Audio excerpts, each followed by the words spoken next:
Olha só, conta-se a história de um homem chamado Micônio. Quem era Micônio? Um amigo íntimo de Martinho Lutero.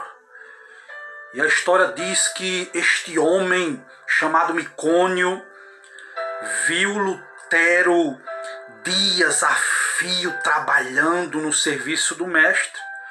E a história vai dizer que Micônio foi um homem que ficou penalizado com Martinho Lutero e disse-lhe: posso ajudar, mas aonde eu estou? Vou permanecer aqui orando enquanto tu perseveras na luta. Micônio orou dias seguidos por Martinho Lutero. Aleluias! Mas enquanto Micônio perseverava em oração, começou a sentir o peso da própria culpa. E a história diz que Micônio, uma certa vez, sonhou com o Salvador. Aleluia, que lhe mostrou as mãos e os pés.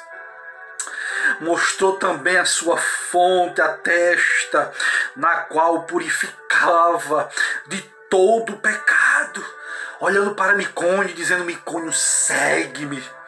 Aleluia, e disse-lhe o Senhor, levando isso para um alto monte, de onde apontou para o nascente. E a história diz que Micônio, aleluia, viu uma planície que se estendia, aleluia, bem longe, de forma longínqua, ao horizonte. E essa vasta planície, a história diz que estava coberta de ovelhas, de milhares de ovelhas brancas, mas havia somente um homem. Quem era este homem? Martinho Lutero. Aleluia, que se esforçava para apacentar todas aquelas ovelhas. Aleluias.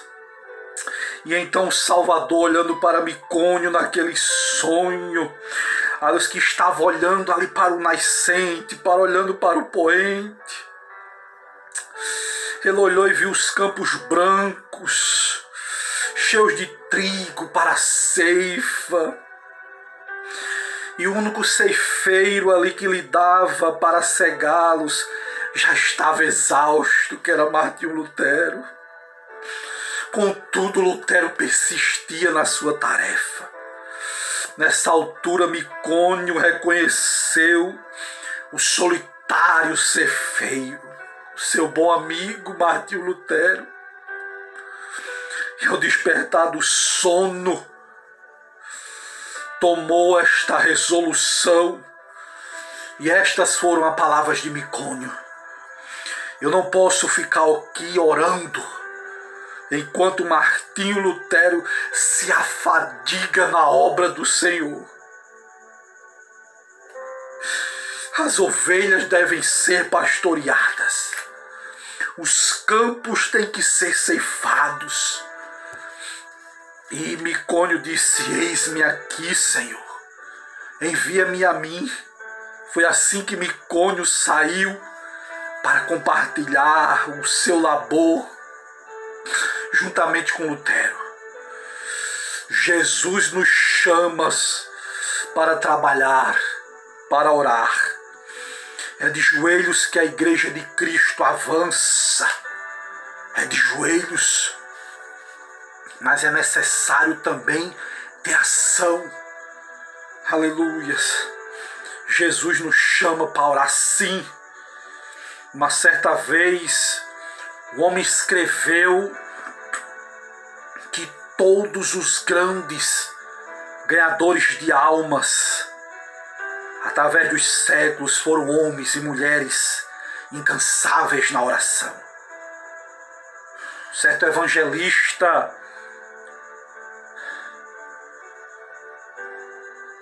tocou certamente um homem de forma muito profunda. A alma de um jovem repórter de um diário.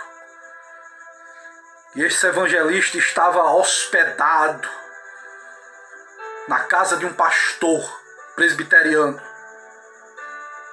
E a história diz que ele bateu a porta para lhe falar com aquele evangelista. E o pastor, com voz trêmula, com o rosto iluminado por uma estranha luz, respondeu: nunca se hospedou um homem como ele em nossa casa. Eu não sei quando é que esse homem dorme.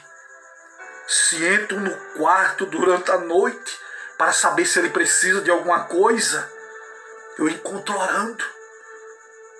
Vi este homem no templo de manhã cedo. Ele não voltou ainda para as refeições. E aquele homem foi à igreja. E ele entrou de forma furtiva para não perturbar ele na oração. E aquele homem estava ali sem paletó, sem colarinho. Estava de bruços diante do púlpito. Quando ele ouviu a sua voz como que agonizante, comovente, insistindo com Deus em favor daquela cidade de garimpeiros, para que Deus dirigisse almas para o Salvador. Ele tinha orado a noite inteira, tinha orado e jejuado durante o dia inteiro. Ele se aproximou daquele homem ali, daquele evangelista, e ele percebeu que o suor lhe caía pelo corpo.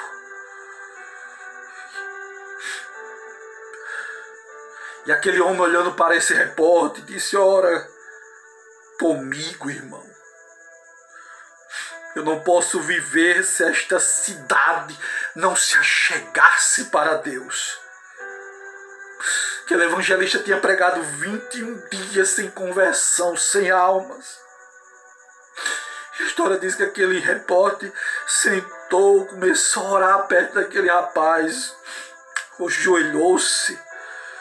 A história diz que aquele homem se levantou daquele lugar e disse: eu nunca ouvi alguém insistir tanto como esse homem.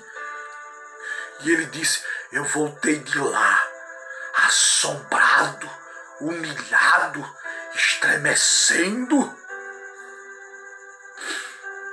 E a história diz que aquela noite esse moço foi assistir o culto. Ninguém sabia que aquele evangelista estava de jejum, de oração, que não tinha dormido na noite anterior.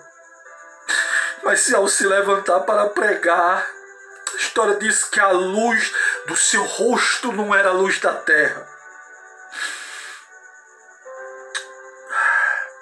Porém, nessa noite, enquanto ele ministrava, esse evangelista, depois de 21 dias sem sucesso, o poder de Deus desceu. E foi a primeira grande colheita de almas naquela cidade. Que Deus nos abençoe e nos dê forças para orarmos e para jejuarmos. Amém.